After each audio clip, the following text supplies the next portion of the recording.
આજના વલ્લભ વિદ્યાવિહાર હોસ્ટેલના ઉદ્ઘાટન પ્રસંગે આપણી વચ્ચે ઉપસ્થિત ગુજરાત રાજ્યના મુખ્યમંત્રી માનનીય ભૂપેન્દ્રભાઈ પટેલ સાહેબ, એવા જ અમારા સૌના વડીલ શ્રી ભગવાન કાકા,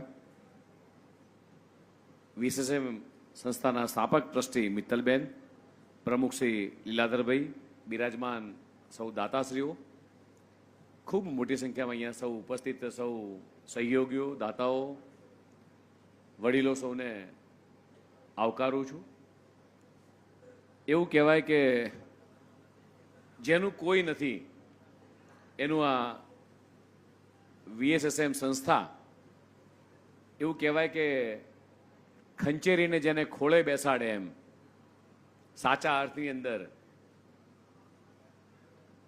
ઉપર આકાશ નીચે ધરતી, ઘર વિહોણો વ્યક્તિ જાય ક્યાં, દૂર દૂર સુધી પાણી માટે ટટવળતા લોકો પોતાના બાળકોને ભણાવવા માટે જાય ક્યાં. ના ઘર હોય, ના રોજગાર ધંધો હોય, તો બાળકોને ભણવાની વાત તો દૂર રહી. પણ એક ટેલ નાખે ને એક સંસ્થા ના અલગ અલગ ભારતભરમાં હોય કે વિદેશમાં રહેતા ભારતીયો કે ગુજરાતીઓ એમ આ મિત્તલબેનની આ ટેલને સાંભળી અને જેનું કોઈ નથી એના અમે છીએ એમ જોડે રહીને ઉભા રહે. માનનીય પ્રધાનમંત્રી માનનીય મોદી સાહેબ સતત કહે છે એમ, આ ભારતીય જનતા પાર્ટીની વિચારધારા અંત્યોદયની વિચારધારા એટલે કે છેક છેવાડાના વ્યક્તિની ચિંતા કરવાની. કોઈ ગામની અંદર એક ઘરે લાઇટ છે કે નહીં, આની ચિંતા પ્રધાનમંત્રી માનનીય મોદી સાહેબ એ ગુજરાતના મુખ્યમંત્રી હતા ત્યારથી શરૂઆત કરી. કોઈ ઘર વિહોણા લોકોને ઘર આપવું. અત્યાર સુધી માનનીય મોદી સાહેબે પ્રધાનમંત્રી બન્યા બાદ આખા દેશમાં આવા ઘર વિહોણા લોકોને 4 કરોડ કરતા વધુ પરિવારોને ઘર આપ્યા છે. અને આભાર માની સાથે માનનીય મુખ્યમંત્રીશ્રીનો હમણાં જ મિત્તલબેનને પૂછતો હતો, મિત્તલબેન જ્યારે કીધું ને કે સરકારમાં ક્યાંક અટવાઈ પડે એટલે મારી જોડે આવે, એટલે પણ અમે ક્યાં જઈએ, અમે મુખ્યમંત્રીને જ કહીએ કે માન્ય મુખ્યમંત્રીશ્રી મિત્તલબેનને અહીંયા આગળ ઘર બાંધવા છે, અહીંયા કોલોની બાંધવી છે, ત્યાં પ્લોટ આપવો છે.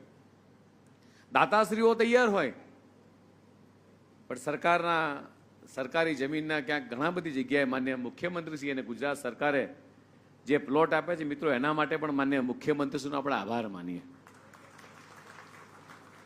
જેનું ક્યાંય સરનામું નથી, જે બાળકનું ક્યાંય સરનામું નથી, એનું સરનામું એટલે વીએસએસએમ. અને વધારે વાત ન કરતા હું ચોક્કસ કહીશ મિત્તલબેન અને આ તમામ ટ્રસ્ટીશ્રીઓને, તમામ દાતાશ્રીઓને કે સરકાર તમારી જોડે છે. માન્ય પ્રધાનમંત્રી માન્ય મોદી સાહેબ આપની સાથે છે. મિત્તલબેનને એ પણ કહીશ કે આ જેટલા પણ વિચરતી વિમુખ જ્ઞાતિના જેટલા પણ દીકરા દીકરીઓ, જેટલા પણ વડીલો જે પોતાની પરંપરાગત વ્યવસાય છે, કદાચ એમની હાથ વણાટની હેન્ડીક્રાફ્ટની કોઈક વસ્તુ હશે તો એ પણ એક પ્રેઝન્ટેશન રાખજો. તમે કહેશો, તમે સરકારના અધિકારીને પણ કહીશું, અમારા કુટીર ઇન્ડસ્ટ્રીઝને પણ, અને જરૂર લાગશે તો અમારું સરકારના માધ્યમથી ઈડીઆઈમાં એ લોકોને ટ્રેનિંગ પણ અપાઈશું ને સારી વસ્તુ પ્રોડક્ટ બની શકે, પોતાના જીવન નિર્વાહમાં કામ લાગી શકે.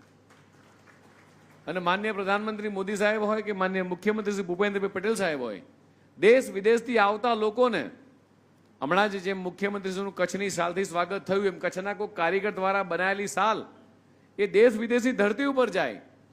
અહીંયા જેટલા પણ લોકો બેઠા છે એમને હું ચોક્કસ કહીશ કે મોદી સાહેબ જ્યારે ગુજરાતના મુખ્યમંત્રી હતા ત્યારે એક શરૂઆત કરી હતી ખાદી ખરીદવાની.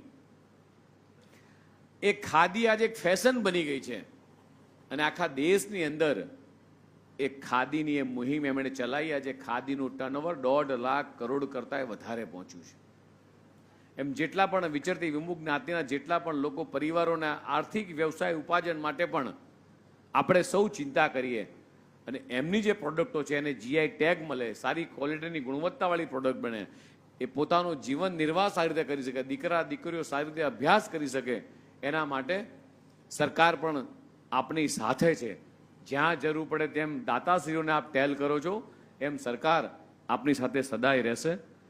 અને ફરીથી આ VSSM સંસ્થાને, ટ્રસ્ટીઓને, દાતાશ્રીઓને લાખ લાખ અભિનંદન પાઠવું છું. ભારત માતા કી જય, વંદે માતરમ.